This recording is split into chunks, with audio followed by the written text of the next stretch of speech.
Hello everyone, and welcome back to yet another video. Today I want to talk about a game that was recently released just this week, Forspoken. Since its release on the 24th of January, I have put around 4 hours of playtime into the game, and I wanted to talk about my initial thoughts around the game before I complete it, and then after I complete it I can make it into a full video essay for you guys to sum up my thoughts and feelings after completing it. There have been a lot of criticisms about this game, both prior and just after the release, and this particularly centres around the dialogue and also the quality of the port of the game from PS5 to the PC. So with that said, let's get into it and let's start. Let's start by talking about Frey. Frey is the main character of the game. To me, she's a very interesting character and actually a very positive part of the game. Her internal dialogue in the opening chapter in New York, where it's initially set, and even the majority of her dialogue with Cuff, the sentient accessory she has, is pretty good, and sets her up to be a very, very interesting character. To me, she seems like a very reluctant hero for the story, and is not very trusting, which I find a very interesting character trait, and she's a very complex character. So hopefully the game continues to build on this aspect and throw up some key decisions for her to make that put that to the test throughout the rest of the game. I think I'm alone possibly in liking this, but she also swears quite a lot, and to me that's quite relatable. She, in my opinion, reacts very accurately to falling into a completely random and different world that she's never seen before. With that in mind, I really enjoyed the game's casual foreshadowing of Alice in Wonderland being her favourite book, prior to her, 25 minutes later in the game, falling through into a different world in exactly the same fashion. And the contrast of her reaction to how much she loved that book is very, very interesting, an interesting part of her character. In terms of how the story has gone so far, I am actually very, very intrigued. The story itself has done quite a lot to create a lot of mystery, particularly around Frey as a character, which I think is a positive for both the story and for Frey. I'm really excited to play more of the game to find out about the story, but also to understand more about her character and discover more about the world that she now finds herself in, which I think is a really interesting one. The story then, within only the first few hours, has already managed to provide a few compelling twists and turns that I personally was not expecting or didn't see coming. There were a few that were a bit on the nose and a bit obvious, but several of them were a genuine surprise, and that's within 4 hours of gameplay. The game itself also starts out very emotionally, in my opinion, and it's actually quite hard hitting from the beginning. A few of the additional characters in the game are okay.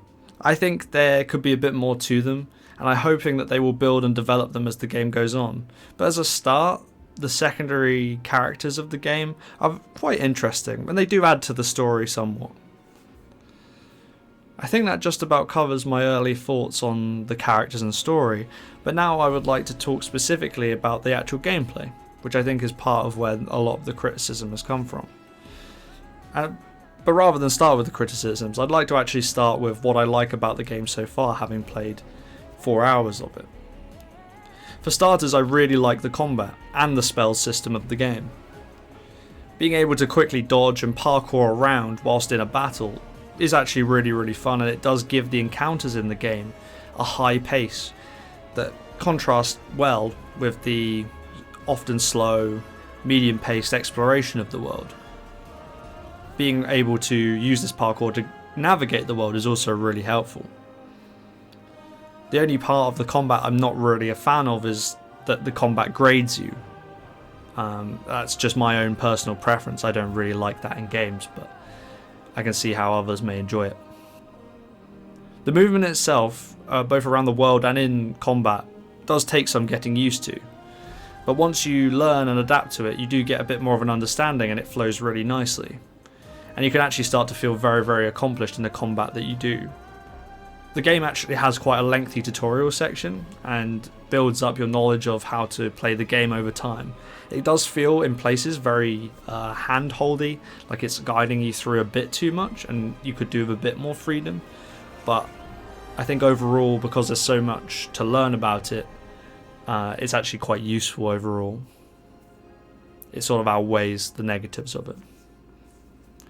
The powers themselves are actually really interesting too, as are the enemies that you'll face in the combat in the game.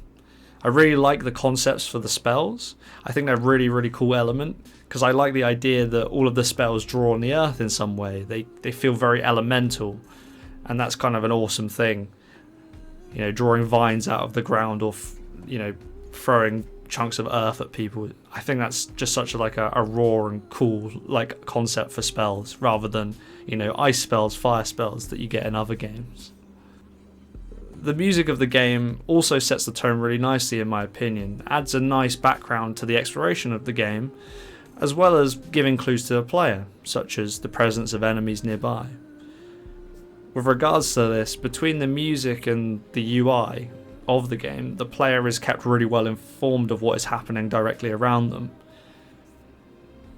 The music itself actually gives me a bit of a Witcher 3 vibe, but with its own twist, which is really, really nice, as I really love the soundtrack of that game too. The game allows you to customize gear to some extent, and it does this through applying a cape, a necklace, and also adding and painting nails. I think it's kind of an interesting way of going about it, and an interesting feature. Using accessories to boost the stats is quite a cool thing, and I think over time will allow for different and diverse playstyles. It's not something I've played around with too much, because I'm very early into the game, and so I'm very much building along what the tutorial path is, and just boosting health basically. In the first segment of the game, you're in New York, as I previously mentioned, and I would just like to mention quickly, in a very non-serious point, that in that section you have a cat called Homer. I would like to say right now that Homer is by far the best and the most important part of this game. And at the start, it's very emotional, and you have to give her up. And it was very, very sad. I have to say, it was very, very sad. So what I've decided, my pledge, is that even if I don't really like this game as I'm playing through it, not only will I make it into a video essay for you guys, but I also must complete this game so that I can eventually, hopefully, if this is the way the game goes, reunite Frey with Homer.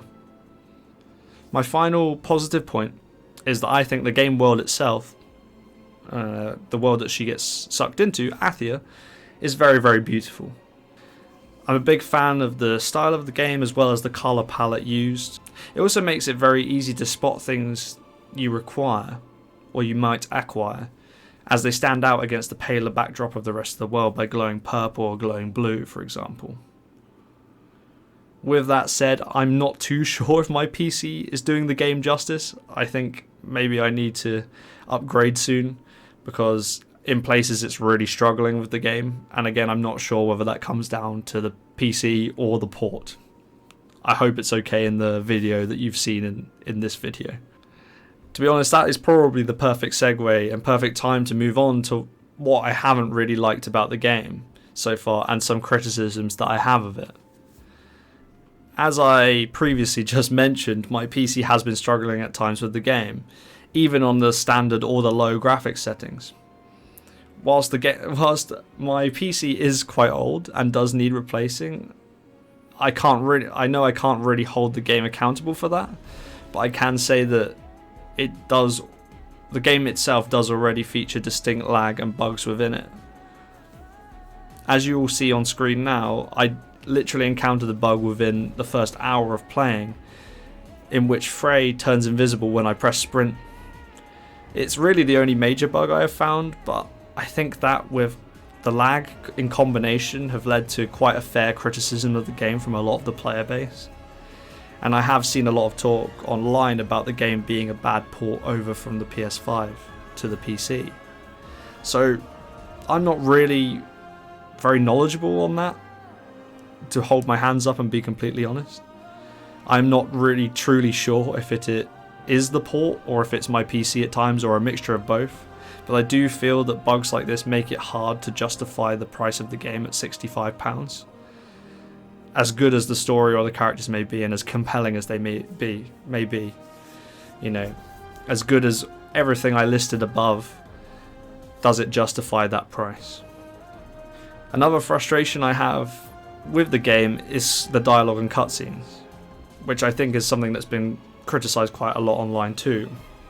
The first part of this is that often, particularly during the tutorial story of the start, you'll be in a cutscene, and when that cutscene ends, you must walk and talk with a character to the next marker. More often than not, when you get to that marker, which is about 15 to 20 paces away, you get put straight into another cutscene. My question here really is, why? Why not just make it all one cutscene? Perhaps I'm alone in this frustration, but I found it really, really annoying and disrupting the flow of the game really, as it happens quite a few times in quick succession at the start, especially with the tutorial nature of it. The second part of my frustration is really the main criticism that I've seen online, that the dialogue is bad and seems very cringy in places. I've definitely seen some clips on Twitter floating around about it. What I have to say is that I don't think it is quite as bad as Twitter and other social media have made it out to be, but at times it also isn't great. I think sometimes the clips aren't necessarily taken out of context, but they are the prime example in the middle of other not so bad lines of dialogue, if that makes sense. They're definitely the worst ones that have been cherry picked out to show that the dialogue is bad. I genuinely think that the dialogue with Cuff, who again is the talking bracelet, is mostly alright. It does sometimes border on cringe, but mostly it's actually quite nice ambient dialogue just to have in the background whilst you're exploring the world. So for now, I will not make my final judgment on Cuff. I will see genuinely whether he annoys me for the rest of the game, because so far, after 4 or so hours, it has been fine. And not very cringe at all, to be honest, for the most part. My only real assessment of Cuff so far is that I think they really tried hard to remake Wheatley from Portal 2 and make him a bracelet basically, but they didn't hit the mark at all. And so it's not necessarily bad, I just don't know if that's what they were trying to go for, but who knows. Going back to the dialogue of the game, the main criticism I have of it is that it's often really, really broken up and has really lengthy pauses in between. I understand to some extent the irony of me bringing this up, given that when I asked for feedback on my first 3 or 4 videos, the main comments were that I leave quite a lot of pauses in between what I'm speaking about, which just happens to be how I speak in real life anyway. With pauses for me to think, because my brain sometimes tries to catch up with my mouth, basically. So I understand the irony of me saying this, but in non-cutscene moments, there are genuinely excruciatingly painful pauses between lines of dialogue, and this makes it incredibly awkward and really difficult to listen to at times. It also leads the characters to stare blankly at each other in silence for what feels like an age, and it is just so awkward and just doesn't feel right at all. It is by far my least favourite part of the game, and it makes me not want to interact with side characters at times for fear that I'm going to sit through some of the most awkward dialogue I've ever encountered in a game, just for the sheer sake of the pauses in it. And I do think side characters, often their voices and dialogue, I think Frey as a character is fine, but other characters and their voices and their dialogue sometimes just don't feel right and don't fit. There was an example of a girl called Lisa in the New York section at the start. It's not that easy. It's been impounded. What's so special about this car anyway? It's none of your damn business. Our boss, Mr. Gigan, is very unhappy. So unless you get it back, one of us is gonna be in a lot of pain. Do I get to pick? Oh, keep joking. Just didn't feel right. Something felt off about the character and the voice together. Perhaps it was the graphics or something, I don't know, but something just felt off. It just didn't feel right. And now it's the same with a bard when you get to the main city in Athia. Very well.